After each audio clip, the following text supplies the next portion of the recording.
Support WrestleTalk! Give us a subscribe. Since returning at SummerSlam, it's fair to say that Roman Reigns has consistently been the best thing in WWE. Seems pretty weird to be saying that looking back at 1 or 2 or 3 or 4 or several years ago, when Reigns was one of the most reviled characters in all of wrestling. But his heel turn and alliance with Paul Heyman has captured the fans' imagination, proven by the upswing in ratings since his return. And since winning the Universal Championship at Payback, Reigns has looked unstoppable, and is most likely holding onto the title for quite some time, with fans even fantasy booking his future feuds and WrestleMania opponents. The long-term story of Reigns corrupting Jey Uso was masterful, and Reigns looks set to continue his intriguing long-form storytelling following Survivor Series. But according to a new report on Wrestling Observer Radio, that wasn't always the plan. Dave Meltzer noted that Roman Reigns with a long title run was not the idea, believe it or not. Even though it seems so obvious, it was not the idea. I don't know who the guy who was supposed to be the champion was supposed to be, because they basically devalued everybody else. For once, I'm truly happy WWE scrapped some plans they had. Around Clash of Champions, it looked as though Reigns would be engaging into a feud with The Fiend, as Alexa Bliss vicariously stared at the title belt. However, Wyatt was then drafted to Raw, so perhaps The Fiend was supposed to strip Roman of the title before they realized how bloody amazing this title reign is for him. But that is pure speculation on my part. If Reigns was going to drop the title, who would you have had him drop it to? Let me know in the comments, because I'll be replying to people from out of nowhere saying it should have been King Corbin as a throwback to the epic dog food feud. Totally. And while you're down there leaving a comment, why not subscribe here for daily wrestling news videos, podcast reviews, predictions, and live reactions, like this weekend when the All Authority will take the Jam That Championship from Team Lukewarm. But while Reigns won't have another challenger for his title until after Survivor Series because brand warfare, the show itself is being marketed around Undertaker's final farewell, and we now know another name that will be making an appearance at the show. According to a report from Mike Johnson of PW Insider, Hall of Famer Kurt Angle is being brought in to appear at Survivor Series this weekend, most likely to be part of Undertaker's final farewell. It's already been reported that Kane, Savio Vega, and The Godfather will all be there as well, as they're all members of Undertaker's group, the Bone Street Crew, though not all of them may be appearing on screen. This will be Angle's first appearance on WWE TV since his special guest referee appearance in the cage fight between Timothy Thatcher and Matt Riddle on NXT, after being part of the mass releases this past April. Angle was even offered to return to WWE to manage Riddle, but he gave 2 reasons he declined the offer in an interview with PW Insider. 2 reasons. One was my company I started needed my attention 100%, especially with the virus thing, and I had to just be there for the company, and the other thing was the money. It wasn't enough. I wasn't going to manage somebody for the amount of money they wanted to give me. Interestingly, WWE seemingly aren't the only company that were interested in Kurt Angle, as he seemingly very nearly ended up heading back to Impact Wrestling.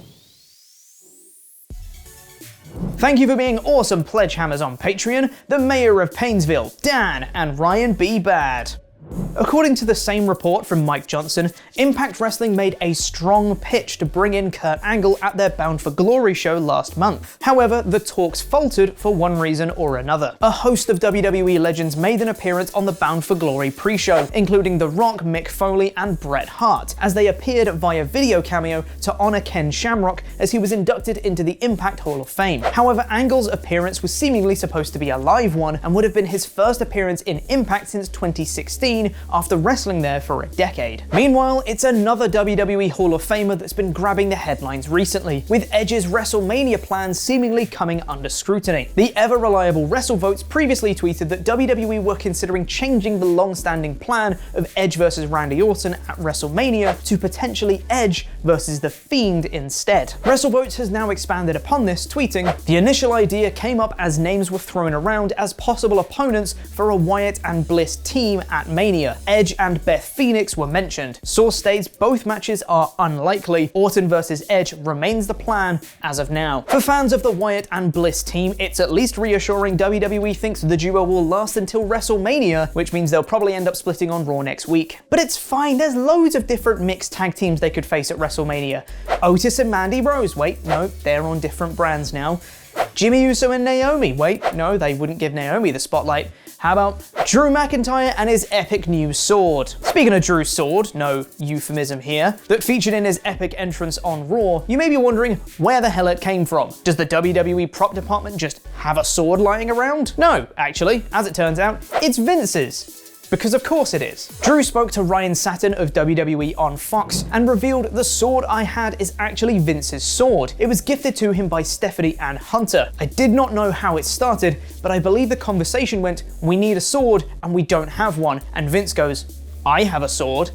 I heard that story and I told him, of course you have a sword. As it turns out, it's an actual Scottish claymore sword that Trips and Steph specifically made for Vince. Oh, that's nice. Something that's not nice, however, is Retribution. That's it, that's the tweet. Which Retribution seemed to have taken literally as they hacked WWE's Twitter account yesterday, changing their profile picture and banner, ooh, spooky, and retweeting other Retribution members, ooh, spooky. And they finally explained why they're even in a group in the first place, via Twitter's new feature called Fleet, which is basically like Instagram stories. That's it, that's the Fleet. Each of the members of Retribution in turn gave reasons why they joined the group, with them noting their frustrations in NXT, or not being called up sooner, or not getting revenge on Brock Lesnar when he put them through an announce table. That one was slightly more specific. It's a shame their origin story has been put on a non-permanent feature on Twitter and not, you know, on their weekly TV show. But hey, what do I know? I'm just an a-hole talking to a camera. Much like Retribution was doing on Twitter. Maybe we are the same. Despite Retribution's best efforts though, Raw was actually pretty good this week, with Drew McIntyre recapturing the WWE Championship in the main event. It's this match that buoyed the show to an increase in viewership, with Raw drawing an average of 1.78 million viewers, up from last week's 1.69. And looking at hourly breakdowns, fans stuck around to watch Drew versus Randy, with the final hour only dropping 100,000 viewers, far less than usual. Go on, lad.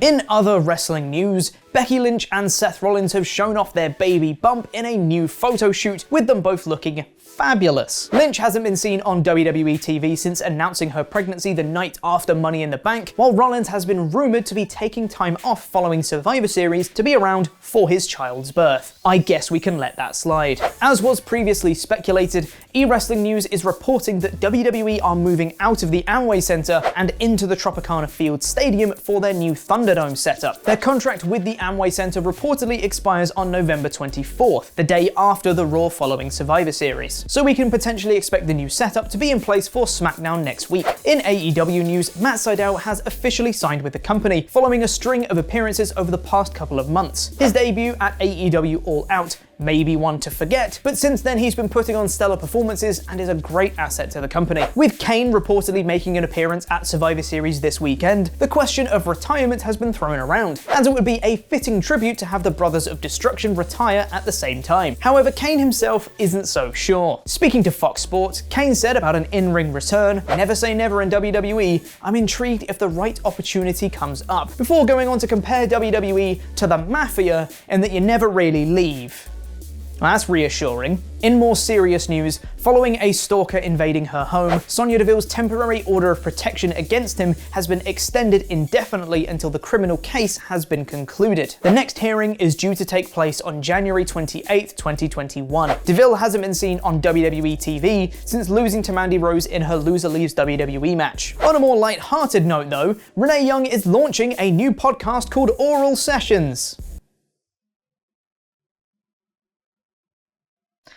I'm not going to do it. I'm not going to do it. You're the one thinking it, not me. I'm sure the podcast Oral Sessions will be great. Young has clarified in an Instagram post that it's not about eggplants, it's about cool-ass people having a great conversation, to which Chelsea Green commented saying, "But it would be cool to have conversations about eggplants too." Yes, eggplants. I'm sure that's what it is. Joining alongside Batista, The New Day have also revealed that they are going to be playable characters in Gears of War 5, which is just awesome. Look at them, it's so cool. I love it, Maggle. Make sure to check out WrestleTalk.com for even more news stories and bookmark it for the latest wrestling news. And speaking of things I love, the Ollie Authority's pretty swell, isn't it? Me, Mr. Davis, New Gay, Louis Dangoor will be facing Team Lukewarm at Survivor Jams in our live reactions, and Luke revealed yesterday that his first teammate is none other than Adam Blampied. Never liked that guy. Luke has announced he's going to reveal his final team member in our live stream Survivor Series predictions later today, but considering how much trouble he had even getting Adam, I'm sure it's nobody important. So press the video to the right to set your reminder for our Survivor Jams predictions live stream later today, and press the video below that to find out more about fan outrage at Nia Jax. Subscribe here for daily wrestling news videos and enable notifications. I've been Corporate Chopper. Join the Ollie Authority and jam that jam.